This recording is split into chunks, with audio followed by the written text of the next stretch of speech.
সেই মানুষ প্রকৃত অর্থে সুখী মানুষ, ধনী মানুষ, একই সাথে আল্লাহর প্রিয় মানুষ, ভালো মুসলমান, যে প্রত্যেকটা অবস্থাকে সে ওয়েলকাম করে, আলহামদুলিল্লাহ বলে। দুনিয়াতে সবকিছু যদি মনমতো হয় তাহলে এটা তো জান্নাত হয়ে যাবে। সবকিছু মনমতো হবে না। অনেকে দেখবেন অমুকে আমার সাথে এটা কিভাবে করলো, কিভাবে এটা বলতে পারলো, এই কথাটা সে কেমনে বলতে পারলো, আমি মেলাতে পারতেছি না। আমি কেন, এটা আশ্চর্যের কি আছে? চামড়ার ঠোঁট দিয়ে সবই বলা যায়, বলছে, বোঝেন, এটা তো আমি আশা করি না। তা আপনি যা আশা করবেন সব মন মতোই যদি হয়, এটা তো জান্নাত হয়ে যাবে। আপনার আশার বিপরীত কিছু হবে দেখেই তো দুনিয়া। না না, সে কিভাবে এটা আমারে বলতে পারলো, আমার মাথায় ধরতেছে না, কেমনে এটা বলতে পারলো। আরে কেমনে বলতে পারলো, আমি তো বলতে পারবো আপনাকে, কোনো ব্যাপার না তো।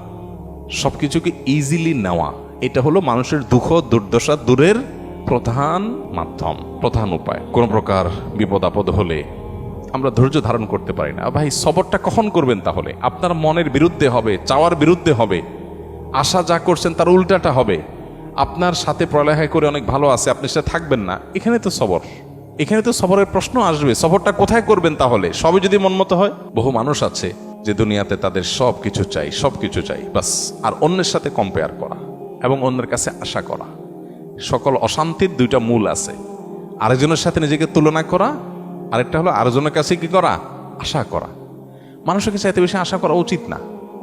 স্বামী হোক, স্ত্রী হোক, ননদ হোক, দেবর হোক, শ্বশুর হোক, শ্বশুরবাড়ি হোক, এমনকি বন্ধু বান্ধব হোক, আপনার স্ত্রী, তিনি হয়তো রান্না বাড়া ভালো পারেন না, আপনার মনে দুঃখ, কিন্তু তার চরিত্রটা ভালো। আরেকজনের বউ রান্নাটা মাশাআল্লাহ একের, কিন্তু চরিত্রটা 2 নম্বর। আপনার বউয়ের চরিত্রটাও ভালো, রান্নাটাও ভালো, হয়তো চেহারা ছবি ভালো না। আরেকজনের বউর চেহারা ছবি অনেক সুন্দর, কিন্তু বড় বড় রোগ সে বহন করে বেড়াচ্ছে, লাখ লাখ টাকা যাচ্ছে, তার বাঁচা মরা মানে একটা ধোঁয়াশার মধ্যে আছে। আল্লাহ তাআলা আপনার স্ত্রীকে সুস্থ রেখেছেন। একইভাবে মেয়েরা যদি পুরুষদের দিকে তাকায় দেখেন, আমার স্বামীটা অমানুষ, সে একটা ফোন করে না, একটা মেসেজ দেয় না, একটা খোঁজ খবর নেয় না, আমি মনটা খারাপ করে বসে আছি। আরে ভাই, আপনার স্বামীটা নেশাখোর? কোনো নেশা করে না, আলহামদুলিল্লাহ করেন। অনেকের স্বামী নেশাখোর, স্বামী অনেক খোঁজ খবর নেয়, অনেক কেয়ারি, কিন্তু নেশাখোর।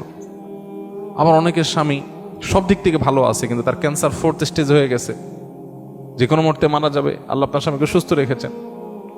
আপনার স্বামীর খুব বেশি উপার্জন নাই, আলহামদুলিল্লাহ, উপার্জন নাই, কিন্তু আল্লাহ তাআলা অনেক দিক থেকে তাকে ভালো রেখেছেন, অ্যাডভান্টেজ আছে। একজন ইমানদার সে সবসময় পজিটিভ জিনিসগুলো দেখবে।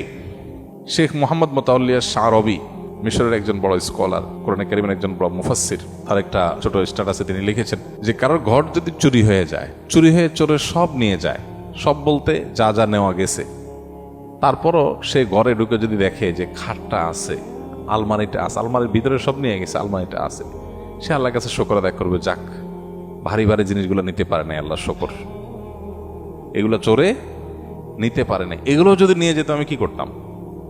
যাক, আলহামদুলিল্লাহ, চোরে নিচে দেখে কিছু গেছে, কিছু আছে, যদি আগুন লেগে পুড়ে যেত তাতে সব ছাই হয়ে যেত।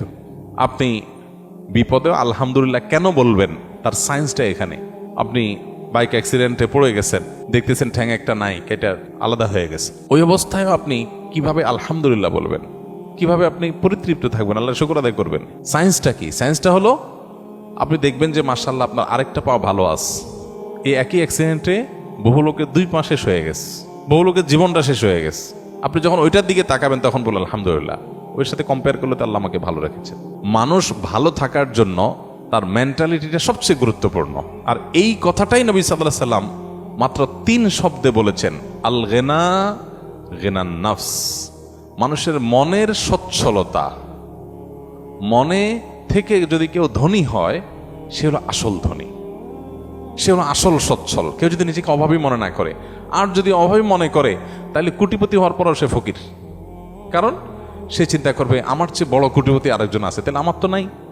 আমি সবসময় চিন্তা করবো আমার চাইতে খারাপ কত মানুষ আছে, আলহামদুলিল্লাহ অনেক ভালো আছে, আমার ভিতরে কোনো দুঃখ নাই। তো এই জন্য এই বিষয়গুলোর জন্য আমাদের মানসিকতার পরিবর্তনটা হলো সবচেয়ে গুরুত্বপূর্ণ বিষয়।